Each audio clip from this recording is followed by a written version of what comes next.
Welcome to Potholes in the AI Expressway, the AI Forum podcast exploring how AI will be integrated into construction, for better or worse. This afternoon, we are looking at where artificial intelligence meets the hard realities of construction law and commercial frameworks. Specifically, we're exploring the emerging opportunities in construction for AI and automation, and just as importantly, how those tools will be integrated into the existing contractual environment of the construction sector. To help us unpack the balance between technological capability and commercial reality, I'm joined by two industry experts who view this problem from both sides of the coin. We have Gavin.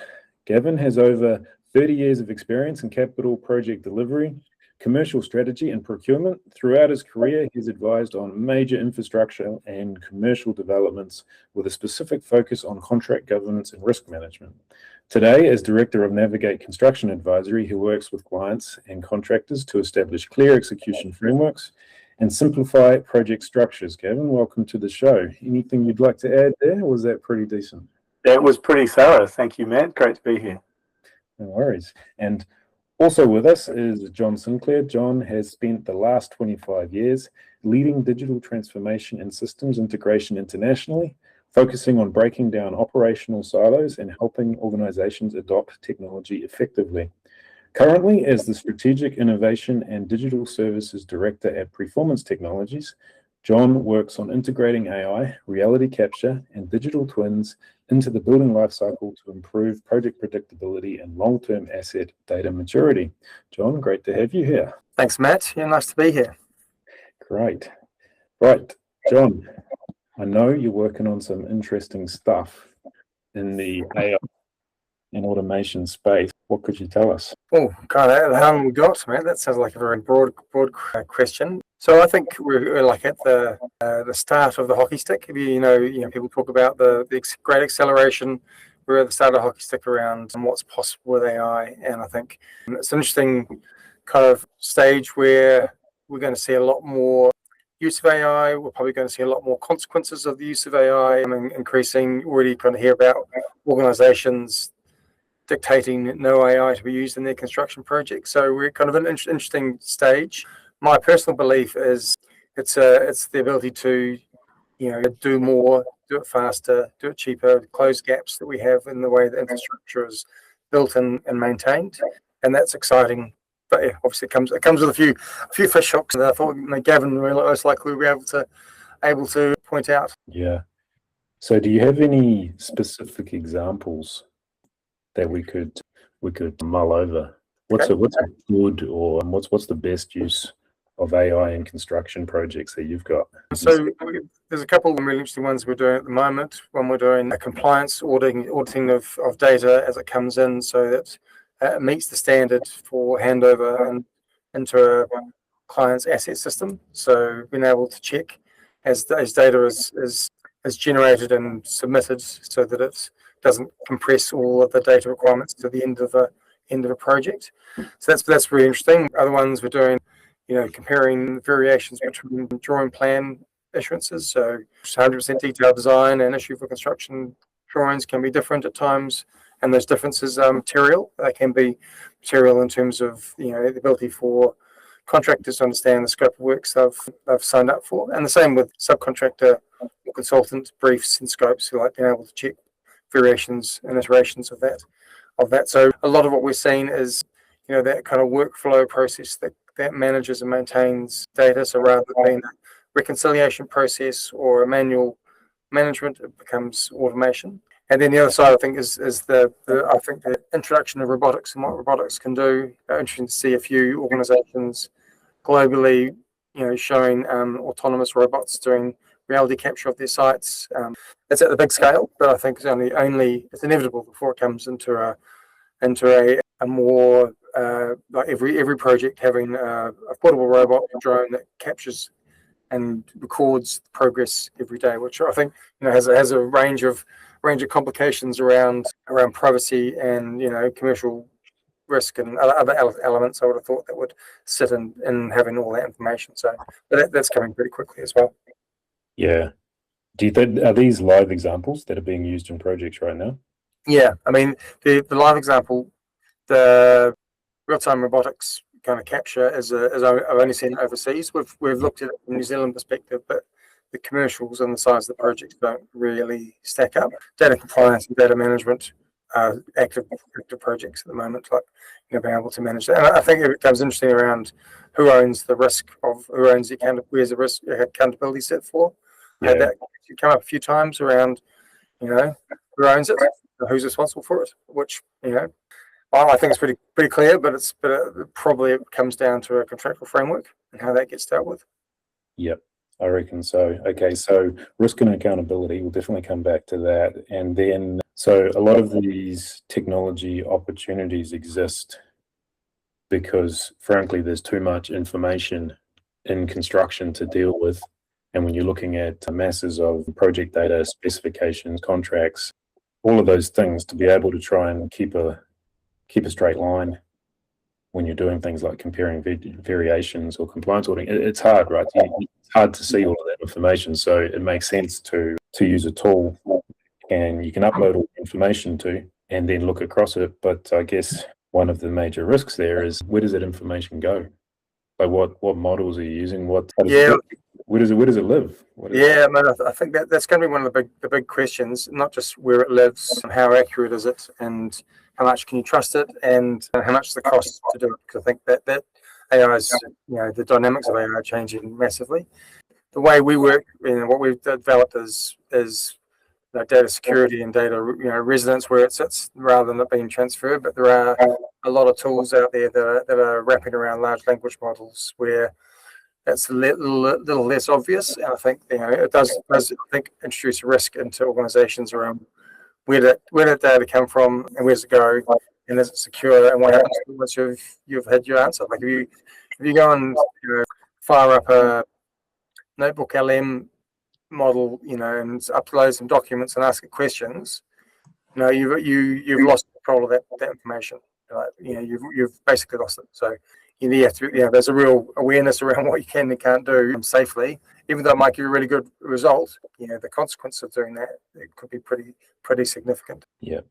Okay, that sounds like a good point to cross to Gavin. And the first question I have for you, Gavin, is the standard construction or infrastructure contracts that are out there at the moment. What's in them about the use of AI? What's the code there? Well, you could argue on one level precisely nothing, in that if you went looking for the phrase AI or even the acronym, you're not going to find it anywhere in a contract, but you're also going to find very little about the use of a facsimile or an email machine. So contracts don't always talk specifically to features like this, but there are features in there around who is responsible for which risk. Contracts inevitably between two parties, a buyer and a supplier on some level.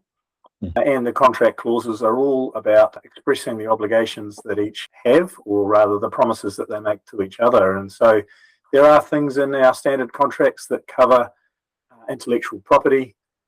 Sometimes there will be, not in the standards necessarily, but there will be amendments to talk about where that data needs to be stored and how it needs to be controlled. And that happens between different organisations depending on what you're working on. But really, there's nothing specific about this forthcoming challenge where the use of these tools puts the data sovereignty into a little bit of a grey zone where it may not be as controlled as we might have historically thought it to be. Having said that, many people are familiar with tools like Aconex and Procore, their online collaboration tools. The information that goes into them is stored somewhere magically. And it's really interesting how very few users actually say, can I have evidence of where my data is, please? Because that's really important to me. But you start using something like AI, which has a greater fear of the unknown. All of a sudden, where my data is way more important. Sovereignty of my data is really important because I don't trust AI yet. I haven't considered whether I trust Aconex or Procore. I'm quite happy to put my data in that environment. So to your question, though, contracts really don't dabble in that particular feature, and it's now becoming more evident that maybe we need to give it some more consideration as we. Gavin, do you think that you compared Aconex, Procore, and those to the AI world, where those tools are trying to introduce AI into the environments? Do you think they kind of are trying to inherit the trust they have? I would think that Procore and Aconex kind of fundamentally different offering than an AI tool. But when they add AI on top of it, I presume that it kind of muddies the waters. Absolutely, it does. And maybe that's a good thing. Maybe that's a good way to accelerate the adoption of such tools. If we're leveraging off let's assume for a second, it's a slightly higher trust model where people have, for some reason, probably not defensible reason, decided that they will be more open to where they store their data with those sort of tools. Really, there's all sorts of features, for example, that exist in those online collaboration tools, whether they have AI in them or not. For example, many of them have a workflow procedure. Now, whether that workflow procedure matches what is in the construction contract is often not observed by the users. I often see people say, well, I did what Aconex told me to do in terms of a workflow, so therefore I'm entitled to get some compensation. I can have a variation, can't I? Because that's what the Aconex told me. Absolutely irrelevant. The contract is the contract, and if the workflow in the collaboration tool doesn't align with what the contract says, then there's a gap there that becomes a problem. And perhaps as we move into more of an AI world, we do have an opportunity where AI can take us in a direction that might be at odds with the contract. That's something that we need to be cognizant of. Yeah, one of the notable things I see is that a lot of our systems operate on the speed of a human. Like all of the documents could be in Aconex, and yes, we've still got to worry about where the information is stored and things like that, but you can still only find mistakes in those documents or interrogate those documents at the speed of a human. AI is not only where is the data, but the ability to process massive amounts of data really, really fast. And quite possibly that's an advantage and a risk, I guess. Like if there's a hole in a contract and I can find that using AI, it's much more likely to be surfaced than if it's buried on the back of the drawer there, you know? And I really like where you're going with that, Matt, because that's what you're referring to there is the use of AI as a tool to help practitioners. So it's a bolt-on to what you're already engaged for. So if we zoom out for a second and say that every project, if we're modifying the natural and built environment, someone's investing in a project and they gather around themselves a collection of expert practitioners. So we'll call them a civil engineer, a fire engineer, an architect, a structural engineer, a main contractor, a collection of subcontractors. So we're all a collection of expert practitioners who've come together to build a single asset. And we each have our own contract. In fact, inevitably, all of those expert practitioners are joined together in a really fragmented way because typically each one has their own bespoke two-party agreement, which is how they have a contractual relationship to the central point being the client. So they're all quite fragmented contractually. And those expert practitioners exchange a whole bunch of data in order to try and get the asset built. And I think that you've just described that. We're in a big data world. We have been for years, but now we have the ability to interrogate that data in a way we perhaps haven't in the past. Interrogating the data just helps us do our job better. And so in the same way that a facsimile in the 80s and 90s was a way to communicate with sites faster than sending a letter, we moved to email. Now we've got Aconex, but we've got ways in which we can interrogate data and communicate. So bolting AI as a practitioner tool is easily done, and we don't need to modify our contracts for it. So to give you an example, constructors frequently receive lots of information every day, some of which they believe constitutes a variation, and they have to give notice that they would like a variation. They're entitled to an extension of time or more money for some reason. But they have to then justify under what term of the contract are they entitled to a variation. How can I put together a really concise and robust argument that just makes it crystal clear that I'm entitled to a variation? Now, that is a really weak part of our sector, where some people are great at it, but most people are not, because they're practitioners who are good at building things, not good at arguing why they should get paid more money. And the use of a practitioner tool like an AI to help with that, that's just simple large language model, but to help build a concise, robust argument is helping them get better. And so those sorts of features don't require a change in the contract and could immediately see an improvement in productivity in our sector with really good notice provisions, really good responses, and matters resolved in a fraction of the time because of the clarity of communication. That would be an ideal solution. I can imagine a more confrontational way to use that same technology. So John, I think it would be quite possible to build a tool that could look at various subcontractor reports, drawings, contracts, and create variation orders on the order of, I don't know, 5 or 10 a day. I think that would be pretty easy to put together, and they can hit the client 5 or 10 a day perfectly set up, all perfectly ready to go. How does a client deal with that?